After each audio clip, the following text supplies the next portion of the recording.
Hey guys, so a few days ago we finished up this little test that we were doing, and I thought you might like to see what happened. I just finished up with one of my platinum dealer meetings that we do most mornings, and I decided to share what we talked about with you, which kind of explains why I'm sitting here in my studio wearing a winter coat. It's cold in here. I'm in Boise, Idaho, and it's 22 degrees out there right now. Our heat is set to drop down to about 60 each night when we're not here, so that's the reason for me wearing this coat. I'm here early. Anyway, this sales experiment turned out to be pretty awesome, and you can do the exact same thing. You probably are well aware that people aren't walking into stores nearly as much as they used to be. Now, when I was a kid, it was always a big deal to go to the big shopping centers with my mom. Most of my childhood was spent in and around San Francisco, so it's pretty killer malls that my mom would take me to. And if she didn't, then my friends and I would hop on the Golden Gate Transit system, which was the bus, and we'd get a ride to one of the malls that we liked, mainly to hit the arcades though. Well, anymore, we don't do that. The number one reason I don't do it now is, well, I'm in my 40s now. I have a driver's license and I have a truck, so I can get to the mall. All kidding aside though, we have the internet now. People such as myself try to get as much shopping done online or over the phone as we can. The only stores that I really don't mind going to now are Cabela's or maybe Cabela's. That's really about it. But even if I go to Cabela's, there's a lot of stuff that's in their catalog that you can't get in their store. So I mainly just go over there for a little taste of hunting when it's not hunting season, because that's one of my big hobbies, hunting. Anyway, back to the reason for this video. Walk-in customers are declining because they don't see the need to go into a store like they did a few years ago. So I'm going to show you what we started doing in some of our dealerships a while back, and it gave them a pretty substantial boost in sales. If you've watched any of my videos in the past, then you know that I'm a believer in putting numbers in front of a customer. So only if you want to sell them something though. If you don't want your customer to buy, then it's simple. Don't put numbers in front of them. They probably won't buy.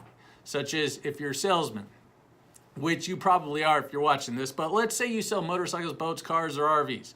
We all have a similar way of selling those. Now, if a customer comes into the dealership, typically we're going to follow the steps to the sale, right? Meet and greet, be nice, build rapport, help them pick something out, and then demo it.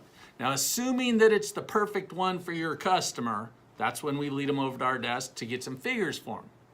Figures, as in a price and payments. That would be the write-up. We write the deal up, and even though we try really hard and they want what we have, we're not going to close 100% of our deals at that point, It's just not going to happen. No matter how good we are, how perfect the product is that we're selling, or what we offer them, we're not going to be able to close everyone. So the customer leaves, right? That probably to go to another dealership.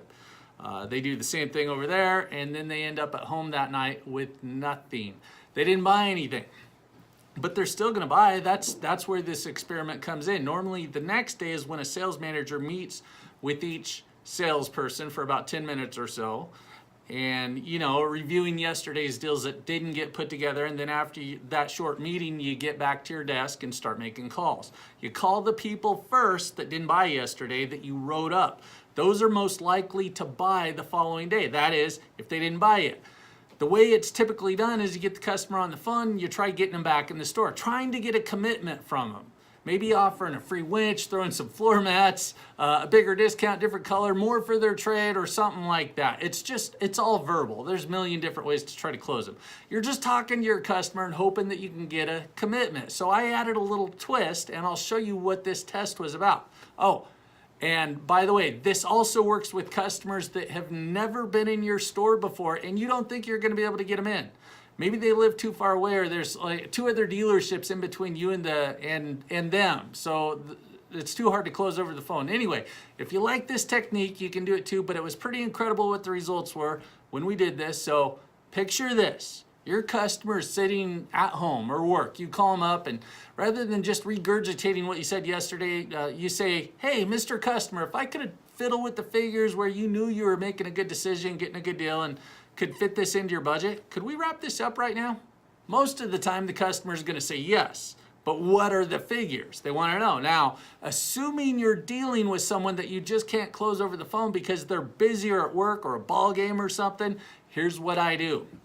Check this out. I'll be talking to the person over the phone, can't close them, and I'll ask if they've got access to their email right now. Some sound And if they do, then I've got something to send over to them. I send an email and here's how it works. Watch this. I'm just gonna switch over from my video camera now to my computer so you can see what the customer experience is.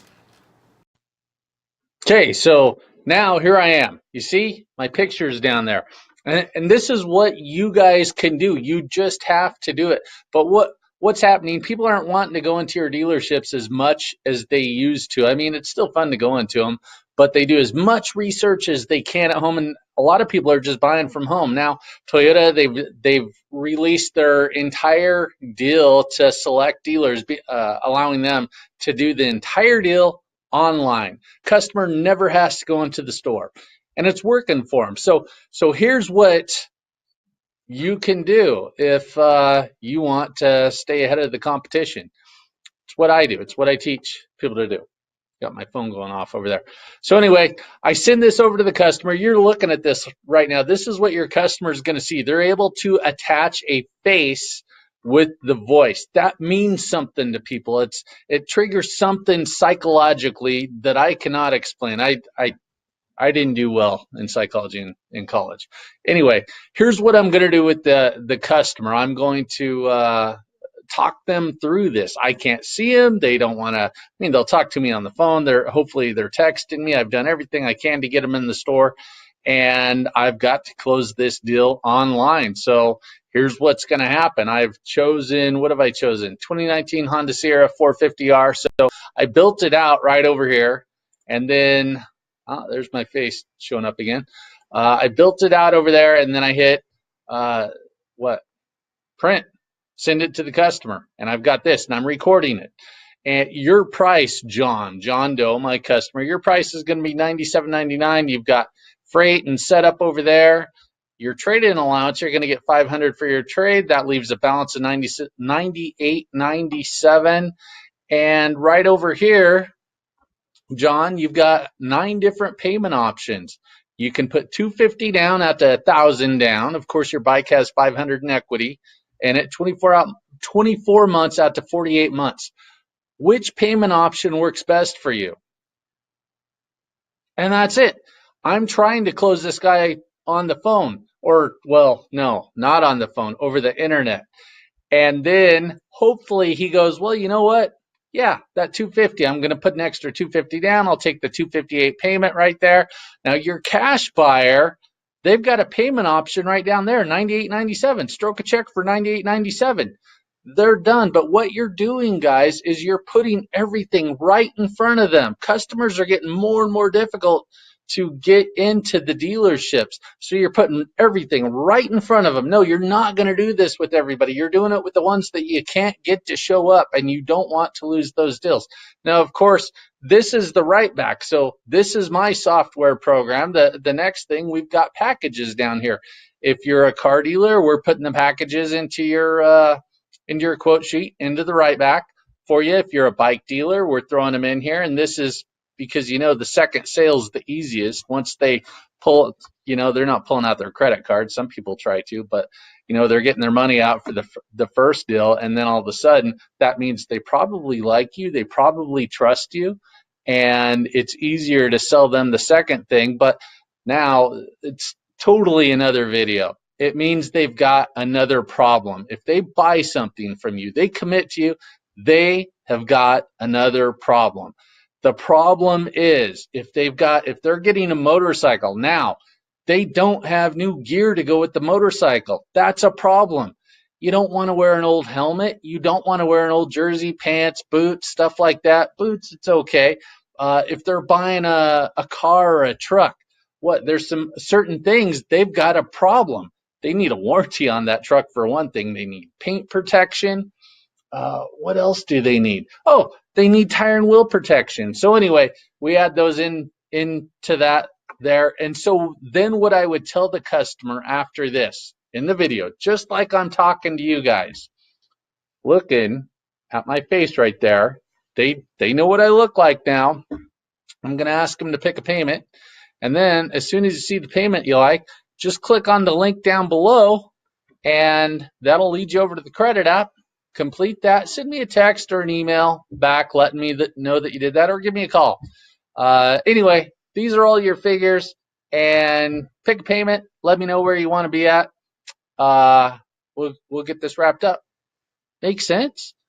That's what I'm doing, guys. Okay, that is the new thing. Now, here in a minute, I'm going to check out. That is my information for today. Now, don't forget, I've got the 30-day sales challenge that's going on. If you found this valuable, you're going to find so much more stuff valuable, and you're going to take, hopefully you take everything. That's what I want to see happen. But you take some of this and you go, holy cow, this stuff is good. I'm going to be able to sell more cars, motorcycles, RVs, boats, if I just implement some of this. So there you go, guys. Thanks for watching my video. If you liked it, please click like, subscribe to me, get signed up for the challenge, share this with your friends. It's going to be a big deal. There is no other training like it. This is some serious stuff. Thanks, guys. I'm Tommy Ady.